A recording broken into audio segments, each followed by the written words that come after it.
Bill Tucker, Tucker Family Farms in Amherst, Virginia. So Tucker Family Farms is a seventh generation family farming operation.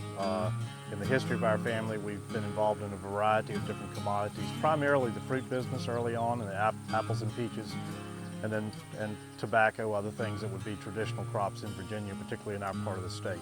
The cattle operation essentially started around 1900 in a meaningful way, and then grew. My dad and I had cattle together together with my siblings through the 60s and 70s, and then I took over the direct management and genetic decisions of the cattle herd in 1979.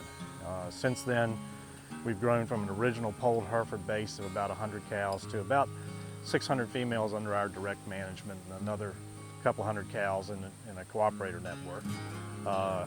We retain ownership on all of our progeny, either through the feedlot, our feedlot progeny testing project in Kansas, our natural grass-fed direct product that we sell to restaurants, or our replacement females and the replacement female sale is really what's put us on the map over the years. We're currently working in 5 breeds. We have 3 composite lines, 2 black ones and 1 red line, and Gelbvieh is an anchor component of all 3 of those composites. So we're on the eastern slope of the Blue Ridge Mountain. A lot of folks think about the Shenandoah Valley as sort of being the ag corridor of Virginia, and while it is, we're still close enough to the mountains that we benefit from similar temperatures, but have a little bit longer growing season over here. It's fescue country. I mean, fescue is our friend and our enemy at the same time. We have to work with it.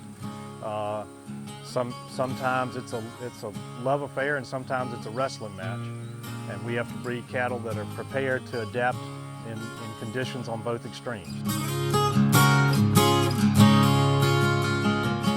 What makes this breed shine is not when times are good, it's when times are hard. Across the 5 breeds that we work with, there's no question in my mind, even though it's anecdotal evidence, that a Gelbvieh cow can be a full body condition score less than her other breed contemporaries and still breed up at the top of the pack. And it's that innate ability to turn what resources are available into fertility. It's just the way their bodies happen to work that sets them apart from other breeds that we work with. Bringing that calf into the pen in a calm way and being able to work with the sisters of that calf that we're sending to the feedlot in an early puberty female. That's what we're trying to achieve, and that's our goal here on the grass that we're working with. The most overlooked trait, in my opinion, in the commercial industry that the Gelbvieh cattle in our database so blow away the other breeds is longevity. It doesn't matter whether you're buying a car or putting together a factory that we're going to call a cow.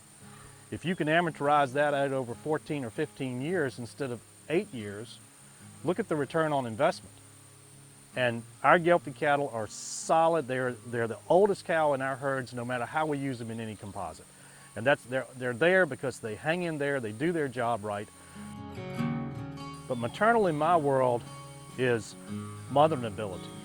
It's the ability of that cow not only to have that calf unassisted, but to own that calf, to stay right there with that calf, to do whatever's necessary to get that calf going no matter what.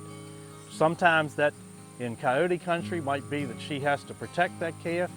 Sometimes in really hot, humid conditions, that means she has to stay with that calf even if it happens to be born out in the sunlight. Sometimes in really harsh winter conditions, that means she has to make sure that calf's up and moving and getting going. No breed we work with does a better job of owning that calf and making sure that she's going to take care of the Gelbvieh breed. Our customer base understands moderation in the cow herd, understands functional traits, understands that you can have a 1,200-pound cow with a 600-pound calf, and you don't have to have a 1,600-pound cow to make that calf. And our customers are the kind of customers that understand I'd rather have 35 cows in that particular pasture with one bull than 25 cows because that's all that'll fit in there because of the size of the cows. We're not making huge cows, we're making the functional cows.